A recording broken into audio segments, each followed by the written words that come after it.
right, we've got another project for today, and today it's some basic maintenance. We're going to do an oil change.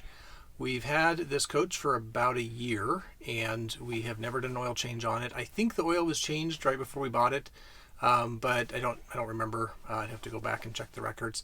Regardless, we've gone 1,500 miles since we bought it. It's been a year.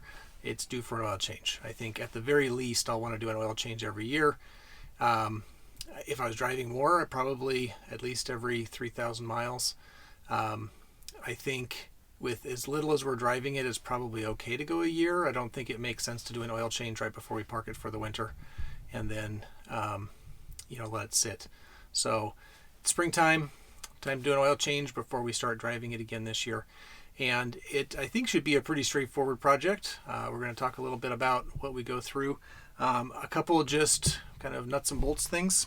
The oil filter that we're going to use.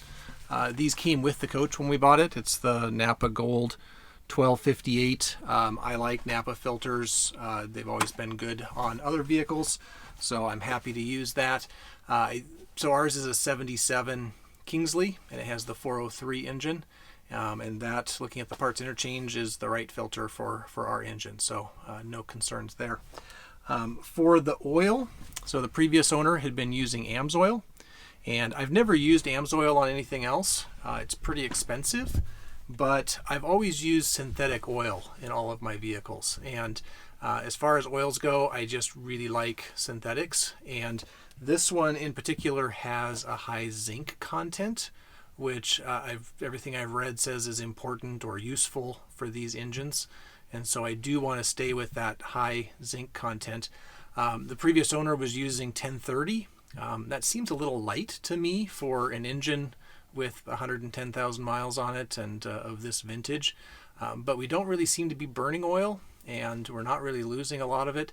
And so I think the 1030 is fine. It's just going to lubricate a little faster. I would kind of expect to be using more of like a 1040 or maybe a 1540 in an engine like this. But if the 1030 is working, I think I'll just stick with it and see how it goes. I can always adjust a little later if I feel like I need to. There are lots of options on oil. If you put something on Facebook or forums or wherever, you'll probably get 2 different opinions for every person that comments. And so, feel free to use whatever you think is going to be best. I like the synthetic. I like the high zinc content. I like the Amzoil, so that's what I'm going to go with. And there's probably lots of people who would say it's just wasting money to use synthetic or Amzoil, but I think it's a pretty small amount of additional money for the little maybe insurance that we're getting from using this. Okay, so a couple of comments on the procedure and the oil. Actually, I'll just check the oil real quick here and see what it looks like. So fairly dark color. That's not the final indicator of how your oil is doing, but it does tell me it's probably due for an oil change. It's not very low, so before it started running, we were just a little bit over the add 1 quart mark. Lots of things I've heard say kind of keep it at that lower end of the range, and it won't leak or burn as much. So it was about the right spot there. As far as doing the oil change, the dipstick is in here, but the oil filter and the oil drain and the oil fill are all underneath the engine or out front. And it's kind of low in the front, and so I'm going to jack it up and block the frame so that I can roll underneath there and get to the oil filter and the drain plug a little easier. I'm also going to run it for a few minutes and warm the engine up before I do the oil change. I like just having warmer oil to get it to drain out a little bit faster and a little easier. And so a couple minor things, but we'll get a little more video out front where I'm draining the oil and show you where the oil filter is and where the oil fill is. But overall should be straightforward.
Alright, so I pulled the drain plug and we'll let this drain. I warmed up the engine for a bit, so it's a little warmer, coming out okay.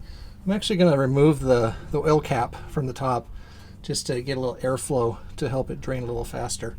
And then we'll take off the filter, which is over here. It'll take a little bit more work to get over to that, but we'll let this drain for a little bit in the meantime. Alright, so I'm getting ready to do the oil filter, and a couple of important things here. I'm going to actually pre-fill the oil filter, and I think it should take maybe half a quart or so. And then I'm going to put a little bit of this oil around the gasket to just lubricate this gasket so that it slides on well and doesn't seize up.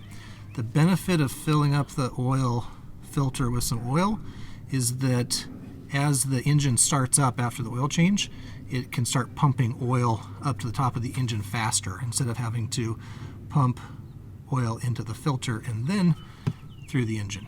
So this just helps it start lubricating the engine faster after the oil change. And yeah, it looks like it's going to take about half a quart. It doesn't need to be totally full. It's at a little bit of an angle. I don't want it to spill out when I put the new filter on. But I'll take off the old filter and put on the new one.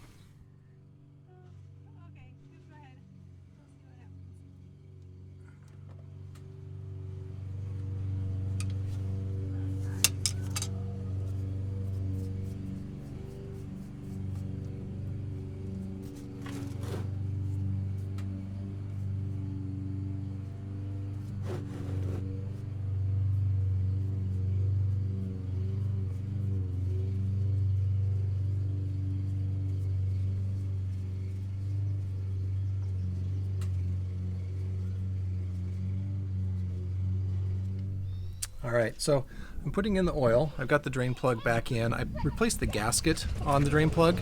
I'm going to put in 5 quarts of oil.